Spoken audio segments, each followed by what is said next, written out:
जिस राज्य में 50% से ज्यादा बच्चे एनीमिया से पीड़ित हैं, जहां पिछले 5 सालों में गंभीर कुपोषण के मामलों में 164% से ज्यादा की वृद्धि हुई हो, वहां की सरकार मोटापा कम करने के लिए अभियान चला रही है। उत्तराखंड में मोटापा अभी ऐसी समस्या नहीं है जिसके लिए अभियान चलाया जाए। अभियान चलाकर जड़ से खत्म करने के लिए यहां कई बीमारियां हैं, लेकिन मोदी जी ने कहा है तो जुट जाओ। जैसे कोरोना में थाली पीटने लगे थे, मोमबत्ती दिया जलाने लगे थे। नमस्कार, मैं मंजुल। आज की वीडियो में बात करते हैं उत्तराखंड सरकार का मोटापा कम करने वाला अभियान और जमीनी हकीकत पर। उत्तराखंड में मोटापा कम करने की जिम्मेदारी भी अब सरकारी विभागों के सिर आ गई है। अच्छा हुआ, इस बार ये जिम्मेदारी हर सरकारी विभाग को दी गई है। केवल शिक्षकों के मत्थे मोटापा कम कराने का काम नहीं मढ़ दिया गया। वैसे मोटापा हमारी खराब जीवन शैली, स्वास्थ्यगत दिक्कतों से जुड़ा मसला है। इसे 10% तेल कम खाकर या डंडा दिखाकर कम नहीं किया जा सकता। इसके लिए राज्य के नागरिकों को सही माहौल देना होगा। इसके अलावा मोटापे जैसी समस्या को अभियान चलाकर नियंत्रित नहीं किया जा सकता। प्रधानमंत्री नरेंद्र मोदी के मन की बात कार्यक्रम में मोटापे पर चिंता जताने के बाद मुख्यमंत्री पुष्कर सिंह धामी ने भी अपर मुख्य सचिव आनंद वर्धन को इस अभियान के लिए नोडल अधिकारी बना दिया। मुख्यमंत्री ने एसीएस को सभी विभाग के साथ समन्वय बनाते हुए अभियान की विस्तृत कार्य योजना तैयार करने के निर्देश दिए हैं। अधिकारियों को निर्देश दिए गए हैं कि राज्य में फिट उत्तराखंड अभियान व्यापक स्तर पर चलाया जाए। फिट उत्तराखंड अभियान का मुख्य उद्देश्य राज्य के नागरिकों को स्वास्थ्य, स्वच्छता और फिटनेस के प्रति जागरूक करना है, जिससे वे स्वस्थ जीवन शैली अपना सकें। इस अभियान में शैक्षणिक संस्थाओं, सरकारी और गैर सरकारी संगठनों को भी शामिल किया जाएगा, ताकि ज्यादा से ज्यादा लोग इससे लाभान्वित हो सकें। सर गंगाराम अस्पताल की वेबसाइट में छपा एक लेख बताता है कि भारत में पहले से ही 14.4 मिलियन बच्चे मोटापे से ग्रस्त हैं। भारत में बचपन में मोटापे के प्राथमिक कारणों में गलत आहार विकल्प और सुस्त जीवन शैली शामिल है।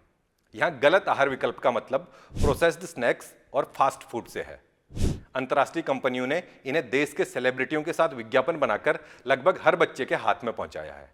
इसके अलावा सस्ते और घटिया स्नैक्स के उल जलूल नाम रखकर खुलेआम बाजार में बेचा जा रहा है। इन सब पर सरकार सिवा टैक्स वसूलने के कुछ करती नहीं दिखती है। इसके अलावा भारत में मोटापे का एक मुख्य कारण सॉफ्ट ड्रिंक्स और एनर्जी ड्रिंक्स का सेवन भी है। ये सब भ्रामक विज्ञापन के साथ बाजार में खुलेआम बिकते हैं, लेकिन हमारी सरकार को लगता है कि वो अभियान चलाकर मोटापे की समस्या को खत्म कर देगी। अब अगर आंकड़ों की बात करें तो नेशनल फैमिली हेल्थ सर्वे की 2022 में आई रिपोर्ट बताती है कि उत्तराखंड में 27.01% पुरुष और 29.8% महिलाएं मोटापे की शिकार हैं। संसद में दिए एक जवाब में हेल्थ एंड फैमिली मिनिस्ट्री के मंत्री बताते हैं कि उत्तराखंड में 4.1% बच्चे ओवरवेट हैं।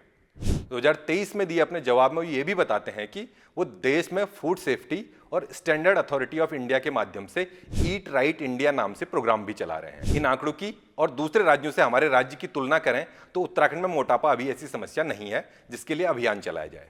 हाँ, सरकार इस ओर अगर कुछ करना ही चाहती है तो उसे बाजार में खुलेआम बिक रहे घटिया स्नैक्स, जंक फूड और कोल्ड ड्रिंक्स को बच्चों की पहुंच से दूर करने के लिए कोई ठोस कदम जरूर उठाना चाहिए। खैर, हम वीडियो के शुरुआत में उत्तराखंड में मोटापे से ज्यादा बड़ी समस्याओं की बात कर रहे थे, जिनसे नागरिकों को खास तौर पर बाहर निकालने की जरूरत है। जैसे मोटापे से निपटने से पहले हमें कुपोषण से निपटने को अभियान चलाना चाहिए। आर्थिक सर्वेक्षण 2024-25 कहता है कि साल 2020-21 में राज्य में कुपोषित बच्चों की संख्या 8,856 थी, जबकि अति कुपोषित बच्चों की संख्या 1,129 थी। चालू वित्त वर्ष यानी 2024-25 में दिसंबर 2024 तक अति कुपोषित बच्चों की संख्या 2,983 हो गई। दिसंबर 2024 तक राज्य में कुपोषित बच्चों की संख्या 8,374 है। यह हाल तब है जब सरकार ने चालू वित्त वर्ष में दिसंबर 2024 तक बच्चों को उच्च पोषण युक्त भोजन उपलब्ध कराने के लिए करीब 430 करोड़ रुपए खर्च किए हैं। अगर हम साल 2020 से 2025 के बीच राज्य में अति कुपोषित बच्चों की प्रतिशत वृद्धि देखते हैं तो ये 164% है। नेशनल फैमिली हेल्थ सर्वे के मुताबिक उत्तराखंड में 5 वर्ष तक के 18% बच्चों का वजन सामान्य से कम पाया गया है। इसके अलावा 56.8% बच्चों के अंदर खून की कमी है। उत्तराखंड के 13 जिलों में 10 जिले ऐसे हैं जहां 50% से ज्यादा बच्चों के अंदर खून की कमी है। उत्तरकाशी, हरिद्वार और यूएस नगर में तो हालात बेहद बुरे हैं। उत्तरकाशी में 73.6% बच्चे एनीमिया से जूझ रहे हैं, तो वहीं हरिद्वार, यूएस नगर, चमोली और टिहरी में 69% से ज्यादा बच्चों के अंदर खून की कमी है। वहीं पिथौरागढ़, चंपावत और बागेश्वर की स्थिति इन जिलों से काफी बेहतर है। पिथौरागढ़ में 36.2%, चंपावत में 43.1% और बागेश्वर में 43.7% बच्चे खून की कमी से जूझ रहे हैं। इसके अलावा नशे की लत को लेकर आंकड़े हों या तंबाकू सेवन के, सभी में उत्तराखंड की स्थिति गंभीर है। उत्तराखंड में 15 साल से ऊपर के 30 से 40% तक युवा नशे के शिकार हैं। नेशनल फैमिली हेल्थ सर्वे की ही रिपोर्ट के अनुसार उत्तराखंड का हर तीसरा पुरुष शराब का शौकीन है। यह आंकड़ा उत्तर भारत में शामिल राज्यों में सबसे ज्यादा है। रिपोर्ट के मुताबिक स्वास्थ्य से लेकर शिक्षा से जुड़े कई मामलों में उत्तराखंड की स्थिति काफी पिछड़ी हुई है। मोटापे का तो इसमें बहुत पीछे नंबर आता है। अब हमारी सरकार ने तो तय किया है कि वो मोटापा कम करने के लिए अभियान चलाएगी, लेकिन क्या सरकार बाजार में उपलब्ध जंक फूड को बच्चों की पहुंच से दूर करने पर भी ध्यान देगी? बाकी ये तो सरकार को ही तय करना है कि वो प्रधानमंत्री मोदी की गुड बुक्स में आने के लिए किसी भी अभियान में कूद पड़ेगी या राज्य के जमीनी हालात देखकर अपने खुद के फैसले लेगी।